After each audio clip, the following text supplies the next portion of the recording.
everybody, John12 back here again with another video, and I'm here to give you my official review for Supergirl Episode 3 titled Fight or Flight. Now, of course, if you haven't seen this episode, please go check it out, because this review may contain spoilers. But that being said, let's get into Supergirl Episode 3. Now, obviously, after the entire premiere of this show, I have become a gigantic fan. I love CBS's Supergirl. I fell in love with Melissa Benoist's performance and presence as the character of Zor-El, aka Supergirl. And after episode 2, I loved the supporting cast that surrounds her character, and with episode 3, it pretty much destroyed all of that, and that's why I'm here to bitch. Now, granted, it's only episode 3. We still haven't seen the full season. It's not like everything is gonna suck here and now. However, this episode just felt like the most superficial episode of the season so far. Now, granted, it is only episode 3, but I just feel like there were so many missteps when it came to this episode that it really shot CBS right in the foot. Now, I get why they did the certain things that they did, and my major problem with this episode was the relationship status of Kara Zor-El. Now, Kara is obviously dealing with a lot of things. Her, it's become public knowledge that she's cousins to Superman. She's dealing with trying to, gain respect from the secret society of alien catchers or whatever. She's trying to stop these alien prisoners. She finds out that her aunt is alive. There's evil Kryptonians out there. She's freaking trying to understand the full extent of her powers and abilities. And on top of that nonsense and junk, now she has to balance a love life. Yes, a love life. A relationship triangle. Now, I really didn't like James Olsen in the pilot. I felt like it was just completely unnecessary, and to this day, I still feel like having Jimmy Olsen in the show is kind of unnecessary. However, with episode 2, I really liked his character. I liked his speech and his conversation with Kara when they're discussing why he came to National City and why he left Metropolis behind and all that kind of crazy nonsense. And I liked that. I appreciated that. I understood where he was coming from, and I really fell in love with that actor's performance, and specifically this version of James Olsen. However, this episode destroyed any of that. It pretty much destroyed everything that they tried to create with those episodes. And you want to know why? Because they wanted to create drama. They wanted some drama, some cheese, some little bits of cheese just to spread around, sprinkle around the floor, just to have, like, the mice come over and nibble on it. Because, you know why? CBS needs a bigger female audience. It needs more of a demographic that's particularly towards females, and I understand that. Supergirl is meant for the female audience. It's a show that's designed specifically for them, and I love and appreciate and respect that. However, a love triangle? Really? A love triangle? I mean, come on, I understand this is not the CW, but this is a Greg Berlanti show, regardless of any of that. However, wouldn't you think that you kind of failed the first couple of times trying to create love triangles with your characters? I mean, let's just look at the record here. Flash, you had a love triangle. Eddie, Iris, Barry. No one gave a shit about it. No one liked it. It was the cheesiest thing ever. And thankfully, you stopped doing that when you came to season 2. You killed off Eddie, and Iris is off doing her own thing, and Barry's obsessed with what's-her-face. Arrow, same thing happened. You had a love triangle with Oliver, Felicity, and Ray Palmer. You know what you did? No one gave a shit about it. No one liked it. No one appreciated it. No one cared because all the Olicity fans were so butthurt about it. So you killed off Ray Palmer, allegedly, wink wink, not really. And now you have the Olicity fans pleased because Oliver and Felicity are married or kind of sort of married or whatever the hell. But now you changed that formula and try to recreate it over here in CBS. Just because it's a different network doesn't mean it's a different kind of universe. It's just, it just bothered the living crap out of me. I mean, granted, I understand that at a certain point in time in this series, you need some love, you need some form of dramatics for, any kind of demographic when it comes to a certain character's love life, her love interests, her intimate moments. I understand that, but don't you think episode 3 is a little too early to start doing provoking these kind of story points? I mean, it just came way out of left field. I mean, let's just put it out there. They're not the perfect match, and there's nothing there to support them being together as an item. I mean, episode 1, they met, they had some kind of goofy little appearance, smiley kind of whatever the fuck.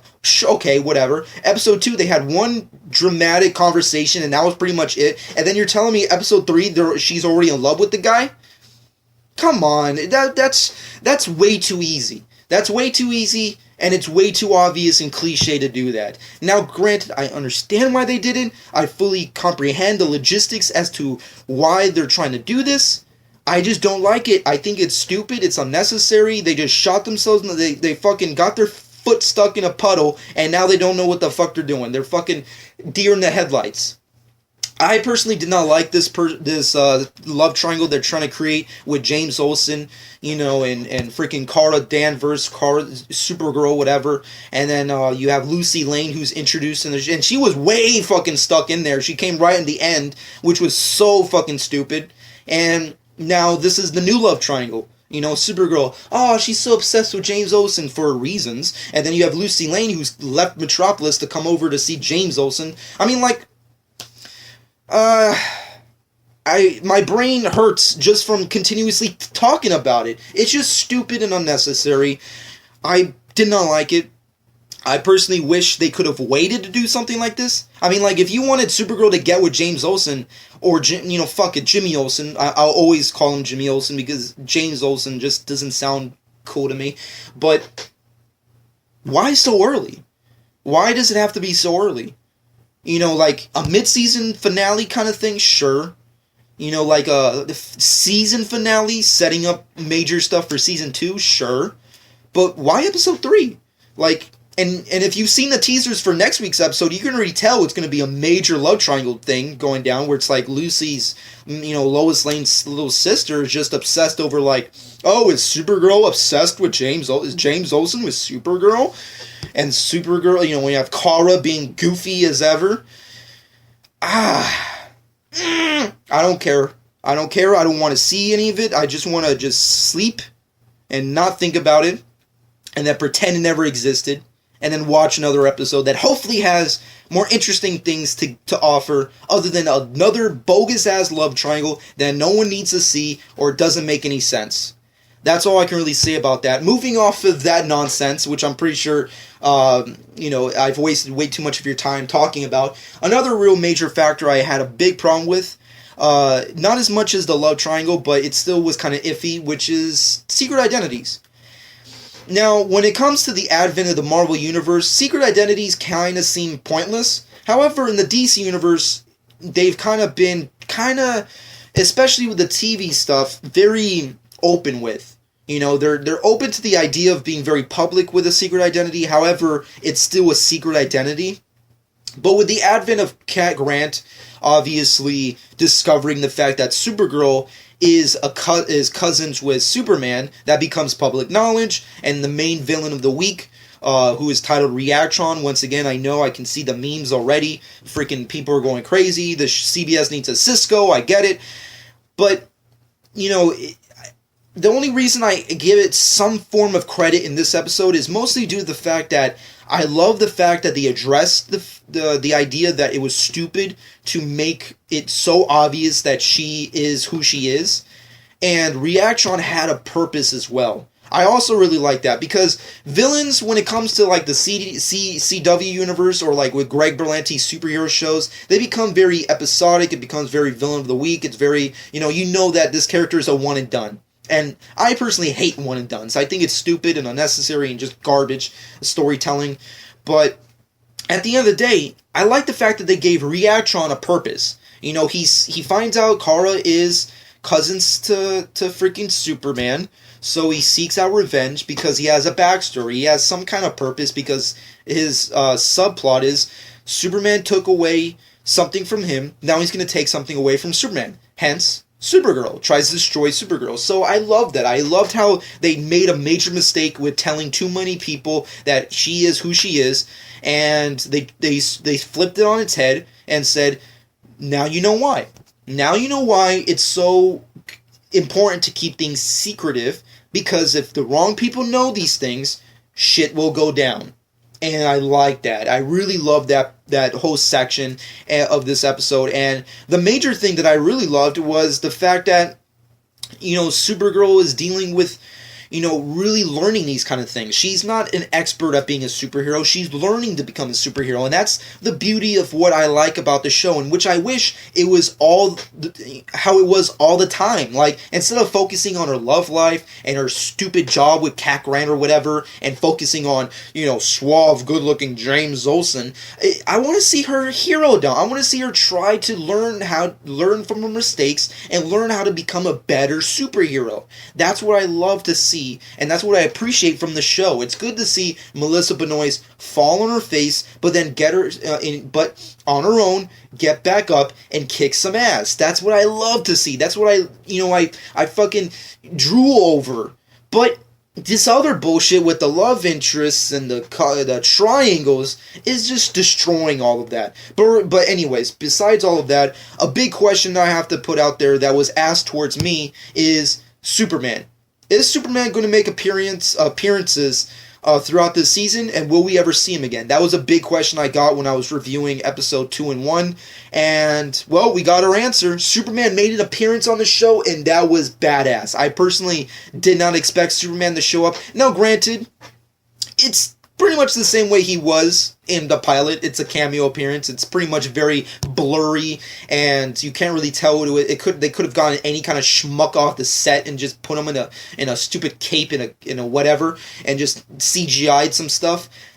Perfectly fine, but it was really cool to see him there. I did not expect Superman to show up, and it was really awesome how they use Superman, but they don't really need to show him at all. Now, granted, it's a hit or miss because, sometimes you need it and sometimes you don't.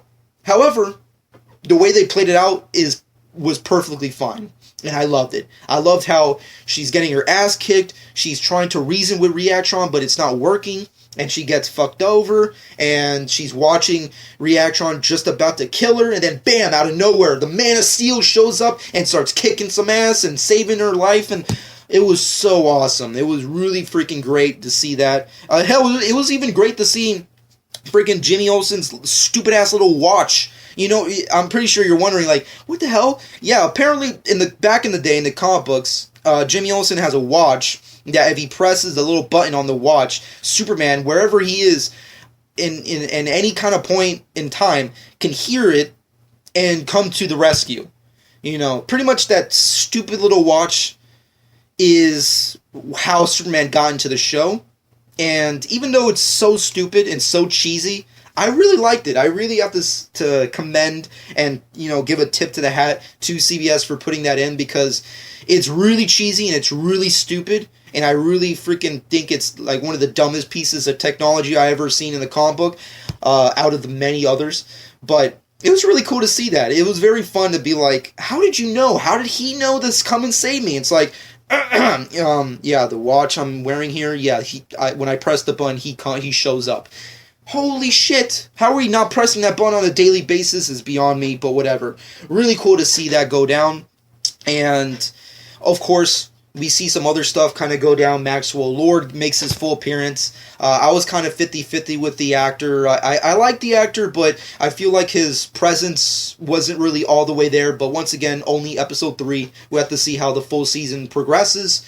Reactron getting defeated by Supergirl was really epic and awesome. I like that final fight. That conversation that James and Kara give to each other while they're dancing is kind of stupid and cheesy, but whatever, regardless of any of that.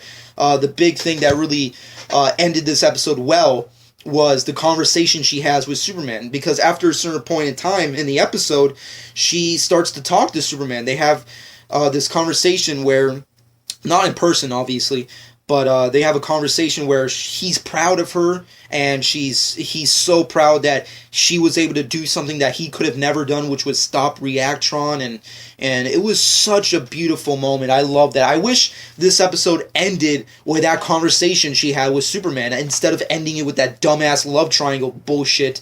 It would have been awesome. It was such a beautiful and sweet and lovely moment where she feels happy that she finally did something important in front of the eyes of the Man of Steel himself. It was such a great, awesome moment. I loved it. It was so sweet and wonderful. It would have been nice to see that conversation happen in person. I would have loved if they got some like Henry Cavill lookalike to show up and do that scene. However, I understand why they didn't do that. It's because of all these rights issues and Warner Brothers. You know Warner Brothers. They don't want Batman or Superman or Wonder Woman to be involved with any of these TV shows. So granted, but it would have been nice to see it in person. That's like the only nitpicky thing I can say about that specific sequence. But overall, it was really awesome. I loved it to death. I wish the episode ended with that conversation. But that being said, final verdict, I give it a 6.5 out of 10. And the only reason I give it a 6.5 out of 10 is the Supergirl and Superman moments. Everything else was really dog shit in this episode. I did not like. It was very average of an episode. It really didn't do anything for me. But then again, this episode wasn't meant to be for the hardcore comic book fans or like the hardcore male audience. It wasn't meant for us. It was meant for like female demographics to get more involved with the cheesiness of the show. I understand the logistics of that. I comprehend that. However, I wish they could have toned that down and completely erased that whole left field love triangle bullshit and left it for more of like an episode 10 or whatever. But or like a mid-season finale or a season finale. Like more for the finales is more of appropriate for this kind of a story point to go down than episode 3 of the first season. But at the end of the day, those Superman moments where he just swoops in, saves the day, and then that moment where Supergirl defeats Reactron, and not to mention that last moment, which I like to consider the true ending to episode 3, where Supergirl has a conversation with Clark, and he's just so proud of her and just loves her and just completely is proud to see her become the true superhero that National City deserves, and her feeling so happy that she did something important and really proved herself in front of his eyes and show that she doesn't really need his help all the time was really great. I love those moments. I really wish CBS decided to end the episode with that instead of the love triangle with James and Kara and Miss Lane. Oh, God, it would have been so great. It would have been like an 8 instead of a 6.5. But regardless of any of that, that's pretty much my overall thoughts on Supergirl Episode 3. I know it was more of a rant than a review, but I can't help it. I love this show, and I hate to see it go into a bullshit scenario where it's all about girly stuff. And I hate to say it that way, but it's kind of true. It's like, we don't need that cheesy stuff. I mean, save that for other episodes. Save that for other seasons. But the first season should be focusing on the essentials, which is Kara discovering her past, trying to understand what her aunt is truly trying to do, save National City from, global disasters, obviously, prove herself as a true superhero outside of the coattails of Superman, and learn the full extent of her powers and abilities. That's what the season should be focusing on 100%, instead of love triangles and freaking, her fucking getting all goofy and smiley every time, perfect James Ocean fucking shows up. I don't know. But that being said, 6.5 out of 10 overall for me. That's been my personal thoughts on it. Sorry this episode review was more of a rant, but I had to say it out loud. It was bothering me all day and night. But regardless of any of that, let me know what you personally think about Supergirl Episode 3. Did you love it? Did you hate it? What did you think about Superman appearing on the show? Do you want to see more Superman on the show?